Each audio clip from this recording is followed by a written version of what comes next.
Hey everyone, Thomas Fan 11 here, and today I'm going to review Sodors' Legend of the Lost Treasure. This film is amazing. I remember when I first saw this film back in 2015, I was absolutely blown away. Everything about this movie is fantastic. So, let's start with the characters. Thomas was Thomas. He was cheeky, he was silly, you know how it is.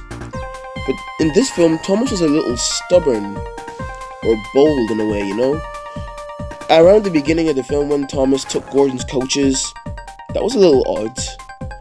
Didn't really seem like Thomas to do that sort of thing. I know he's done silly things in the past, but this was a little too far. And when he started blaming it on Emily, that was odd as well. Which is why when Ryan was introduced, I felt like Thomas actually kind of deserved his punishment. Speaking of Ryan, I like him. He's a nice new character.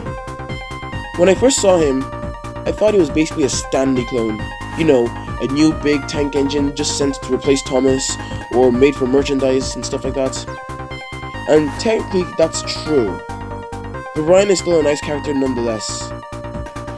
Marion and the Olivers. That was very funny. I really love that subplot. When Marion thought that the small engines were magic, and that they turned Oliver, the Great Western Engine, into Oliver the Excavator. That was funny.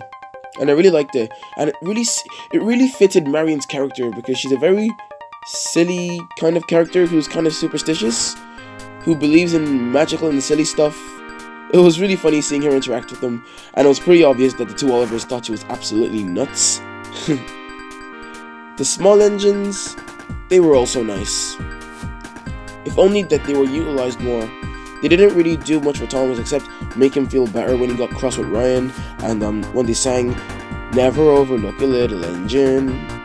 But they're still nice little characters, and like I said, about Marion's subplot, it was nice when she was interacting with the three of them, Mike, Rex, and Bert, and she thought that Mike was magic, and she held him, and Mike was like, "What are you doing?" and tried to escape. That was funny as well. And I did like seeing them at the end of the film when they helped Thomas when he was chasing Sailor John and Skiff. In fact, Sailor John and Skiff, I think they might be the best new characters in this film. I'm surprised that there was no merchandise of Sailor John himself. It's probably because he's a human character. He made a great antagonist. He was very threatening in the way he spoke to Thomas. And Skiff, I like how Skiff didn't really like Sailor John. It was pretty obvious that if Skiff could escape, he would. And basically near the end of the film, Skiff betrayed Sailor John, and I like how Skiff became good. So yeah, they were pretty good antagonists, or antagonist, Sailor John. And also at the end of the film, when Sailor John got arrested, that was good, and it was also nice to see Captain. If there's one thing I didn't like about the film though, was when Sir Topham Hatt got mad at Thomas from messing, I think. Even though Thomas just saved everyone from a bomb, and Thomas got in trouble. But no one defended Thomas. No one stood up to Sir Topham Hatt and said, "Oh, excuse me, sir, but Thomas was actually helping out." No one said anything. Everyone just kept quiet. And Sir Topham Hatt just told everyone to get back to work. If I was Thomas, I'd be pretty mad. But that's just something small. This film was still fantastic. And when we saw Daisy at the end of the film, now that was a big surprise. When I first saw that, my jaw dropped. Daisy? Daisy? I haven't seen her since season 2 or something. I just hope the Boko comes back soon.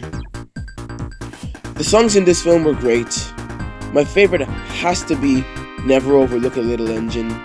It's just so catchy and sweet. I just love that song. And the visuals were very good too. Like the cake, and when they were underwater, when they turned into butterflies and all that. The crew really got creative with that song. The animation. The scenes in this film are so beautiful. This is the most epic and beautiful Thomas film ever. It's so cinematic. The action, everything is fantastic. And the chase at the end of the film was amazing. When Thomas was chasing after Sailor John and Skiff, with the way Sailor John was throwing stuff at Thomas, you really felt that tension and suspense. And I loved it.